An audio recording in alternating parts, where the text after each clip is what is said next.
लोग सबूत मांगती है तो 50 ईवीएम दें, उनको हम जांच करके दिखा देते हैं कि क्या गड़बड़ी है। वो सबूत मांगती है तो हमें 19 लाख ईवीएम जो गायब है वो कहाँ है उसका जवाब दें। 800 ईवीएम जो उत्तर प्रदेश में जल गया वो कहाँ गया उसका जवाब दें। जो ईवीएम टूटी हुई है वो कहाँ गया उसका जवाब दें। और फिर जिस दिन चुनाव होता है उस दिन ही काउंटिंग क्यों नहीं होता।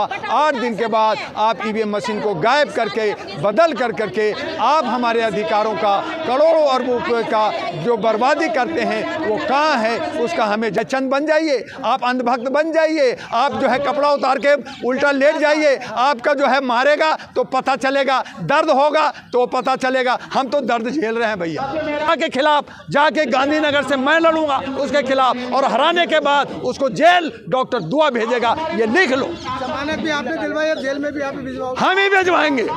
अरे हम पैदा किए तो हम ही, अरे भैया ब्राह्मण जो है प्राण प्रतिष्ठा करता है और वही जा कर के जो है विसर्जन करा देता है, तो हम जिंदा कर रहे हैं तो हम ही मारेंगे। अरे इतना मत बोलो।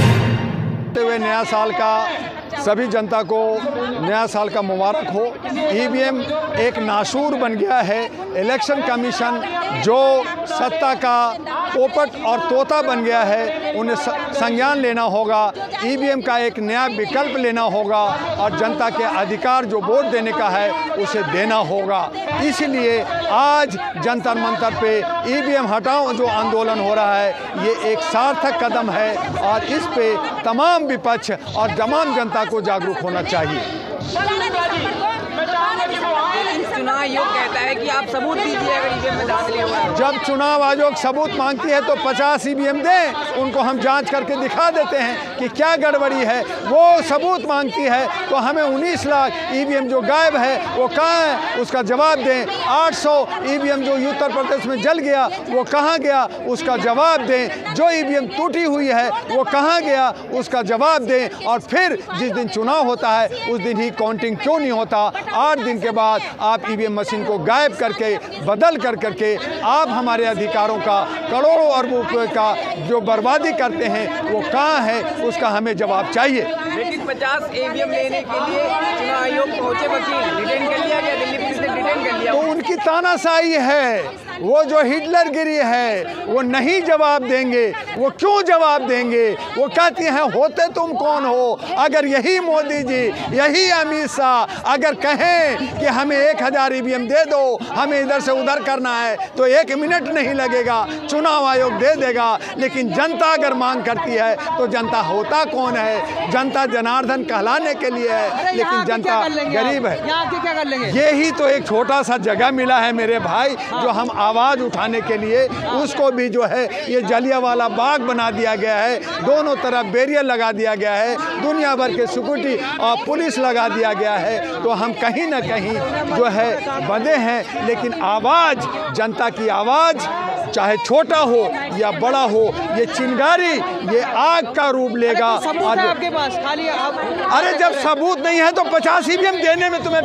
दर्द क्यों होता है? दो ना, मैं चेक करके और जांच करके बता देता हूं कि उसमें कमी क्या। आप नहीं दोगे और सबूत मांगोगे।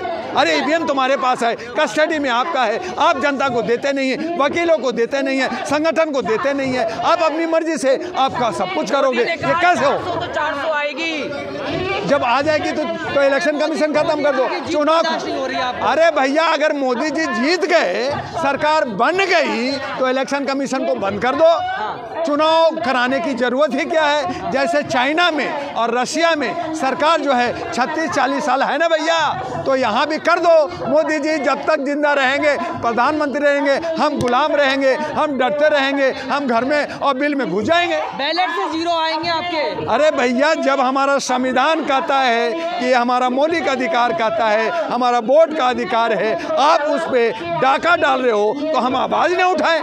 कमाल की बात होगी। कांग्रेस ने भेजा है आपको। कांग्रेस ने भेजा तो कांग्रेस यहाँ होता ना। कांग्रेस और एनडीए और इंडिया दोनों एक ही थाली बाटी के छट्टे बट्टे हैं। वो सब जो है मनुवादी लोग और जो है वोट का राजनीति करते हैं और उनको जो है न राष्ट्रीय जनगणना से मतलब है, न ईवीएम से मतलब है। जीत जाते हैं तो कहते हैं अंगूर मीठा है, हार जाते हैं तो अंगूर खट्टा है। तो हम पार्टी के लोग नहीं हैं। आपको भी तो बस विरोध करने से मतलब है, कोई सभी कानून लेके आते हैं मोदी जी। लोकतंत्र में जहां सत्ता होता है वहां विपक्ष होता है, आवाज देना चाहिए। और जब तक विपक्ष नहीं होगा सरकार निरंकुश हो जाएगा। अब बाबा अम्बेडकर ने कहा था कि अगर लोकतंत्र को बचाना है तो आप जो है विपक्ष को मजबूत बनाइए, तभी आपका लोकतंत्र बचेगा। आज लोकतंत्र खतरे में है, संविधान खतरे में है, इसलिए हमें आवाज उठानी है। आ रहा है, कागज दिखाओगे? कागज किसका कागज? CAA आ रहा है अब। हाँ लाए ना, वो अपना तो पहले दिखाए ना कि अमित शाह कहाँ पैदा लिए, उसका बच्चा कहाँ पैदा लिया, उसका बीवी कौन है, बताए ना मुझे। अपना खानदान तो पहले बता, फिर मैं बताता हूँ कि मेरा खानदान कौन है। अपना पहले घर देखो, अपनी गिरवा में देखो, जितने बीजेपी हैं पहले अपने लीडर अपना सारा सबूत दे। हम पूरा भारत का सबूत हम जो है जनता के बीच में सड़क पर रख देंगे। जनता अयोध्या जाने की सोच रही है और आप चक्कर में पड़े हो। वो दिग्भ्रमित, वो राजनीति का अखाड़ा है। राम हमारे दिल में है, राम कण कण में है, राम विश्वव्यापी है। जरूरत नहीं है कि अयोध्या में जाया जाए जहाँ पे एक मूर्ति के अंदर प्राण प्रतिष्ठा या राम को जिंदा करेंगे। राम जिंदा है 500 सालों से और हम सब पूजा करते हैं, सब मानते हैं। ये जो ढोंग कर रहे हैं, ये वोट का, ये राजनीति का ढोंग कर रहे हैं। ये अयोध्या एक मंदिर की बात कर रहे हैं, हम 1000 मंदिरों में हम लोग नमन करते हैं। जो राम को लाए हम उनको लाएंगे, सुना नहीं आपने? तो ये राजनीति कर रहे हैं ना, लोगों को, अंध भक्तों को जो गुलाम है, मानसिक गुलाम है, जो हमें गुलामी की एहसास नहीं हुआ, उनको ये भटका रहे हैं। भटक तो आप रहे हैं, 9 साल में कोई विकास ही नहीं दिख रहा आपको, सिर्फ विरोध। कहाँ भैया, आप जो है तो फिर आप जयचंद बन जाइए, आप अंधभक्त बन जाइए, आप जो है कपड़ा उतार के उल्टा लेट जाइए। आपका जो है मारेगा तो पता चलेगा, दर्द होगा तो पता चलेगा। हम तो दर्द झेल रहे हैं भैया।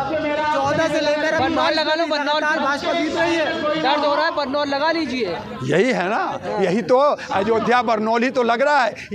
ये जो मंदिर और ये जो धर्म कर्म का, ये नास्तिकता का, ये जो अंधभक्ति का, ये बरनौल ही तो लगा रहे हैं। अरे मोदी जी पूरे विश्व के नेता हैं। अरे मेरे इंदिरा गांधी भी विश्व के नेता थी, प्रदर्शनी थी 1977 में, हार गई ना, हारी ना, जेल गई ना, सत्ता गया ना, सत्ता गया ना। बोलने दो, मैं जवाब दूंगा। अरे वो सत्ता गया ना, अरे मेरे भाई उनका सत्ता गया ना, जेल गया ना, कांग्रेस टूटा ना। ऐसे ही मोदी भी जाएगा, मोदी भी जेल जाएगा, अमित शाह जाएगा और डॉक्टर दुआ के हाथ से जाएगा, पक्का जाएगा। पहले भी गया था, हम लोगों ने 8 वकीलों ने जमानत करा के बाहर लाया था। मुझे नहीं पता था ये 3rd पार्ट जो होम मिनिस्टर बन जाएगा, लेकिन हम अमित शाह के खिलाफ जाके गांधीनगर से मैं लड़ूंगा उसके खिलाफ, और हराने के बाद उसको जेल डॉक्टर दुआ भेजेगा। ये लिख लो। जमानत भी आपने दिलवाई, अब जेल में भी आप भिजवाओगे? हम ही भिजवाएंगे। अरे हम पैदा किया तो हमें, अरे भैया ब्राह्मण जो है प्राण प्रतिष्ठा करता है और वही जाकर के जो है विसर्जन करा देता है, तो हम जिंदा कर रहे हैं तो हम ही मारेंगे।